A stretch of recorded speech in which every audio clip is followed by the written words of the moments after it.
तो आने के वो सॉरी अनाज के दाने एवं उनके उपजात। उपजात आप समझ गए ना, देखो उपजात यहाँ नीचे पर दिए, देखो चावल का ब्रान मतलब चावल की भूसी मुर्गियों के लिए सर्वाधिक प्रयोग किया जाता है, कार्बोहाइड्रेट तथा प्रोटीन का अच्छा स्रोत।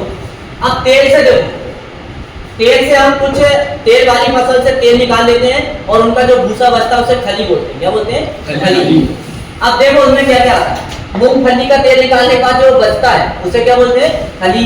कपास, कभी, राई, नारियल, तिल, सरसों एवं अलसी की खलियां, इन सबसे ये सब बीज है, तेल वाले हैं नहीं, इनसे तेल निकाल लो और जो भूसा बचता है वो खली कहलाता है। क्या कहलाता है? खली। और वो पशुओं को खिलाएगा।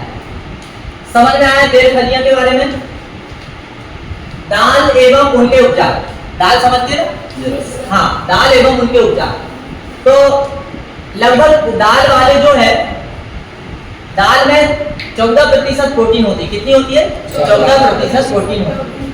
अब देखो मसूर, चना, मटर, ज्वार आदि को दलकर, दलकर मतलब कि दाल निकालकर, दलकर मतलब दरवाना बोलते हैं ना दाल को अपनी भाषा में, क्या बोलते हैं? दरवाना।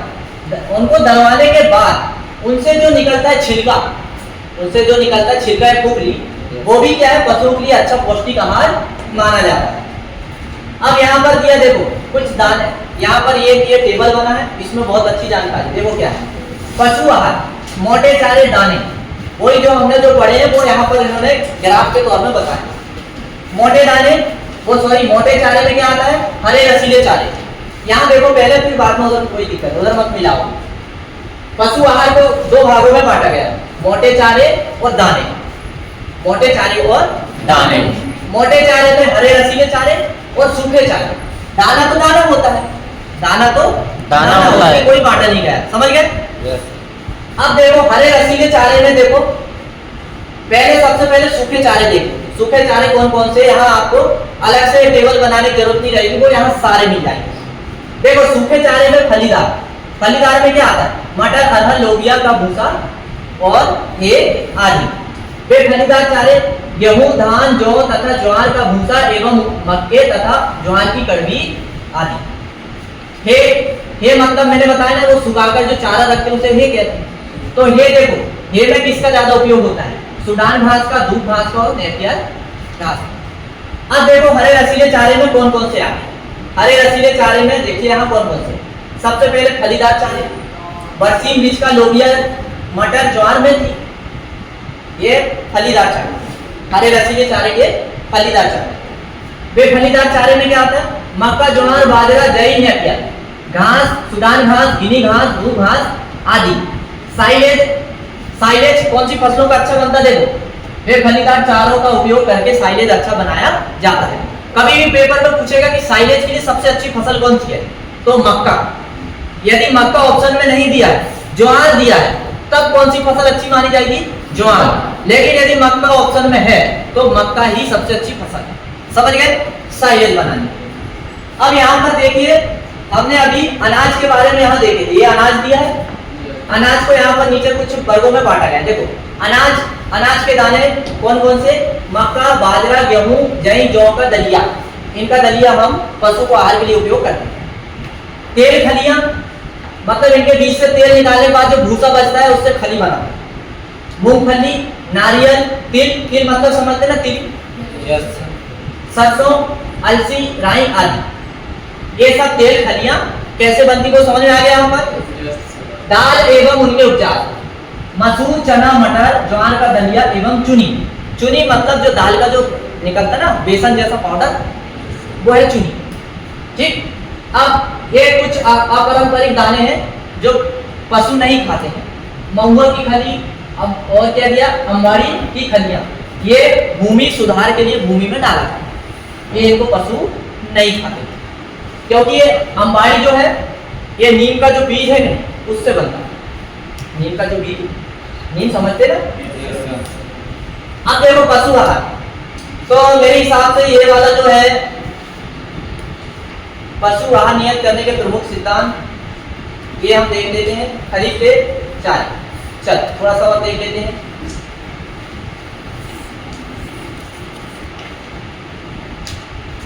इसको ना देखे हम, इसको पशु आहार नियत करने के सिद्धांत, इसे भी छोड़िए। इसे देखिए, खरीफ के प्रमुख चारे, क्या देखेंगे? खरीफ के प्रमुख चारे। अब खरीफ में क्या क्या लगाया जाता है वो हम देखेंगे। सबसे पहले ज्वार लगाई जाती है। कौन सी लगाई जाती है? ज्वार। और उसका वैज्ञानिक नाम है सोरघम बाइकलर। क्या है? सोरघम बाइकलर।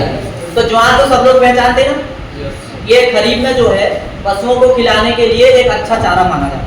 तो कुछ लोग अनाज के लिए लगाते हैं, कुछ लोग पशुओं के लिए लगाते हैं।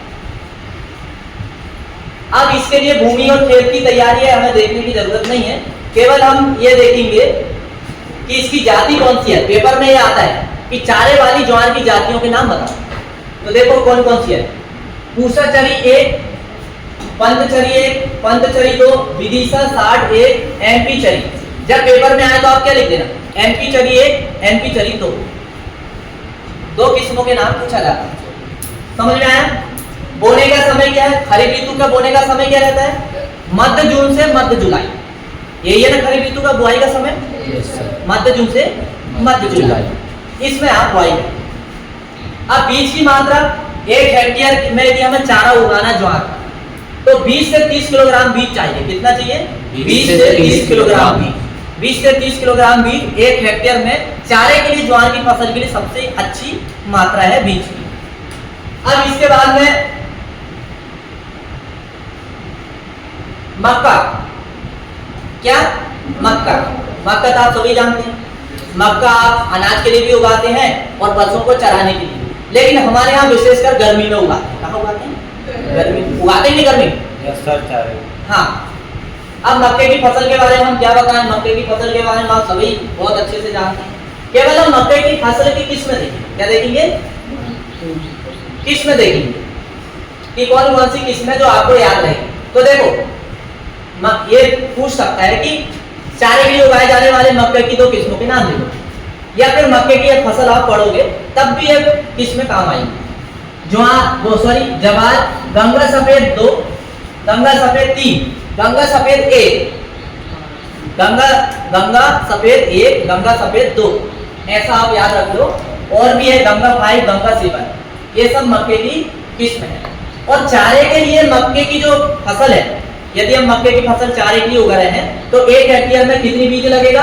40 से 50 किलोग्राम। कितना लगेगा? 40 से 50 किलोग्राम। और उपज कितनी मिलेगी? 40 दिन में। 40 दिन में उपज कितनी मिल जाएगी? 200 क्विंटल चारा मिल जाएगा। कितना मिल जाएगा? 200 क्विंटल चारा 1 हेक्टेयर में मिल जाएगा। लो भैया। फिर इसके बाद में खरीफ रबी के चारे। रबी के चारे में बरसीम आपको बहुत अच्छे से पता होगा। पता है नहीं बरसीम? हाँ। तो बरसीम जो है, बरसीम की कुछ किस्में देख लो आप, याद रखने योग। पूसा जायंट, मैस्काबी, बरदान, ये सब जो है बरसीम की बहुत अच्छी किस्में हैं और ये चारे का उत्पादन भी ज्यादा देती है, इसलिए इनको खेत में लगाते हैं। और बरसीम बुआई का समय क्या है? कभी भी रबी की बुआई का समय क्या है? मध्य अक्टूबर से मध्य नवंबर। कब है? मध्य अक्टूबर से मध्य नवंबर। जो रबी की ऋतु जो चालू होती है, चाहे आप चारा लगाओ या अनाज लगाओ, उसका समय क्या है? मध्य अक्टूबर से मध्य नवंबर। समझ गए? खरीफ ऋतु की जो फसलें बुआई का समय, वो सॉरी रबी ऋतु की जो फसलों का बुआई का समय समझ में आएगी नहीं? मध्य अक्टूबर से मध्य नवंबर। 15 अक्टूबर से चालू हो जाती है, यही ऋतु अच्छी है। तो आप ये रबी की फसल है तो इसको भी वही ऋतु बोल रहे हैं अपन। पश्चिम रबी की फसल है ना, तो मध्य अक्टूबर से मध्य नवंबर के बीच में आप चारे के लिए इसको बोइए, अच्छा उत्पादन। अब 1 हेक्टेयर में यदि इसकी फसल हमको लगाना है तो हमें कितना बीज लगेगा? 25 से 30 किलोग्राम। कितना लगेगा? 25 से 30 किलोग्राम। और इसमें जो है पूरे चारा के लिए फसल उगाते तक 10 सिंचाई की आवश्यकता होती है। कितनी होती है? 10। और पेपर में ये पूछता है कि बरसीम की पहली कटाई कब की जाती है? जैसे आज आपने चारा बो दिए बरसीम, तो कितने दिन बाद पहली कटाई होती? तो 50 से 55 दिन बाद होती है। कितनी होती है? 50 से 55 दिन बाद। फिर हर कटाई में 20 दिन का अंतर होता है। कितने दिन का अंतर होता है? 20 दिन का अंतर होता है। तो पहली कटाई आप याद समझ गए? कटाई एवं पैदावार। लूसर एवं बीज का, ये भी चारे वाली फसल है। और बाकी का आज का अध्याय खत्म होता है हमारा, ठीक है। लूसर या रिचका के बारे में थोड़ा सा देख लेते हैं। ये लूसर या रिचका, ये भी रबी की फसल। कब की फसल है? रबी की फसल है। इसका वैज्ञानिक नाम देखो मेडिकागो सटाइवा। क्या है? मेडिकागो सटाइवा। इसमें क्रूड प्रोटीन की मात्रा 15 से 20% होती है और पाचक पोषण तत्व की मान 75% होता है। और इसकी जो उन्नत जातियां हैं, इसकी लूसर ने अर्ज कर दी। Meerut Kandhari type 8, type 9, WL 303, ये सब इसकी बहुत फेमस किस्म है। तो आप ये मेरठ कंधारी याद रखिए, काफी बार पूछा जाता है। फिर इसके बाद में बोने का समय, यदि ये रबी की फसल है तो सीधी सी बात है अक्टूबर माह, अक्टूबर का प्रथम सप्ताह अक्टूबर माह में की जाती है। फिर इसके बाद में बीज की मात्रा 20 से 25 किलोग्राम प्रति हेक्टेयर। बीज की मात्रा कितनी? 20 से 25 किलोग्राम प्रति हेक्टेयर। अब इसकी कटाई कब की जाती है? देखो पहली कटाई 2.5 महीने में की जाती है। कब की जाती है? 2.5 महीने में की जाती है, यानी 45 दिन। कितने दिन में?